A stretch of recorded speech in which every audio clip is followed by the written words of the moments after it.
Thank you very much, Hema and Charlie, for joining me today. It's great that you could make the time. And what I was hoping that you could actually talk a little bit more about today is about the contribution you did to the book. You wrote a chapter on polarization. And my first question, Charlie, would be, what is polarization?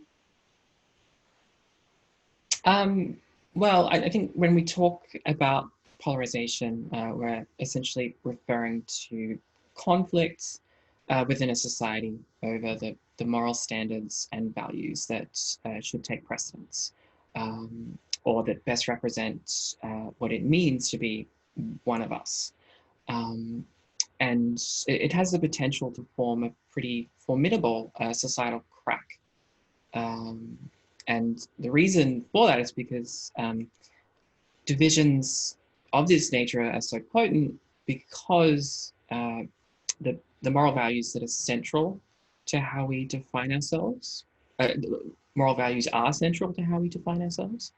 And as a consequence, moral polarization essentially translates into us versus them, whereby us equates good and them represents evil. Now, on the surface, a pandemic is not a hugely ideological or moral issue, but in many parts of the world, it quickly became one, and political divisions came to the fore and influenced how individuals and nations viewed, discussed, and responded to COVID-19. So polarization can unfold and impact society in a number of ways. But the two aspects, the two ways that we chose to focus on in the book were how us versus them dynamics can undermine an effective response to a disaster like COVID, and how polarization promotes the breakdown of social fabric. So in the context of COVID-19, I think we saw these consequences playing out early, often, and to some pretty devastating consequences. All right. So, Hema, can you talk a little bit more about how polarization, what kind of effects did it have during the COVID pandemic? Yeah, so as the COVID-19 virus began to spread, we could really see how leaders began to frame the issue and the crisis. And political ideology and partisan splits really came into the picture when leaders blamed each other for responses or gave clearly very different directions to people. And so there was maybe confusion about what we should follow, what we should do as a society. And that accentuates us versus them dynamics, and as a result could make things quite difficult for the society to then deal with it together, because the differences that are accentuated at the leadership level then comes down to how people as a society deal with it as well. And there is a greater sense that people are now dealing with the virus through the lens of their political identities rather than at a more general level that we should do this together for the sake of everyone. And so then that makes the threat worse. Yeah. And I believe also, Charlie, that in the chapter you're reporting empirical evidence for some of the processes that you're talking about. Can you say a bit more about that? Yeah, so we knew beforehand that polarization in society is linked to a range of negative consequences. So we've seen it linked to reduced trust in society and increased outgroup hostility and competition. When we have looked at polarization in our work, we've seen that when people perceive their society is highly polarized, they're more likely to essentially perceive their society as breaking down.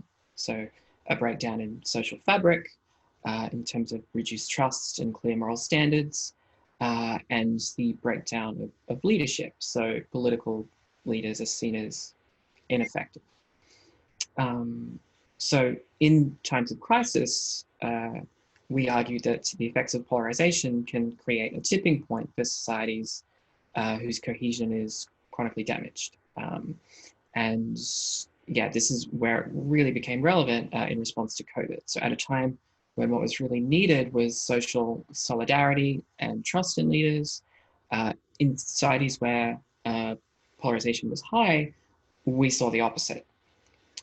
So in our COVID data, looking specifically at the United States and the UK, perceived polarization in these societies was linked to the perception that society was in chaos as the pandemic unfolded, and to the belief that in order to survive the crisis, then people needed to assume an individualistic stance. They needed to take responsibility for their own well-being into their own hands because they couldn't trust people in their society and they couldn't trust their leaders.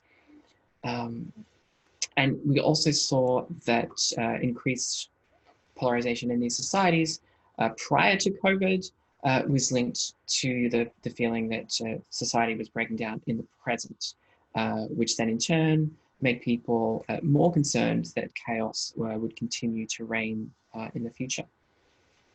All right, so it's clear from your data then that polarization undermines an effective response to COVID, that it's the cracks that are there because of polarization that they amplified when the COVID pandemic struck.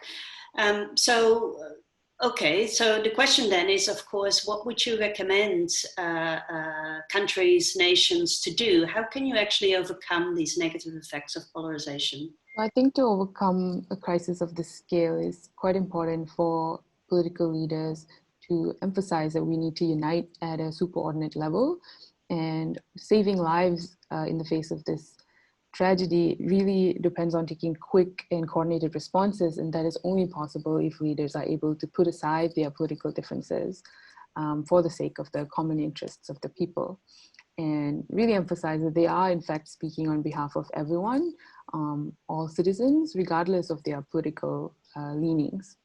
And we have seen some examples of this in some countries. For example, in South Africa, there are 14 political parties, and they could have chosen to bicker, and that would really fragment the responses, but they chose to come together to mitigate the spread of the virus.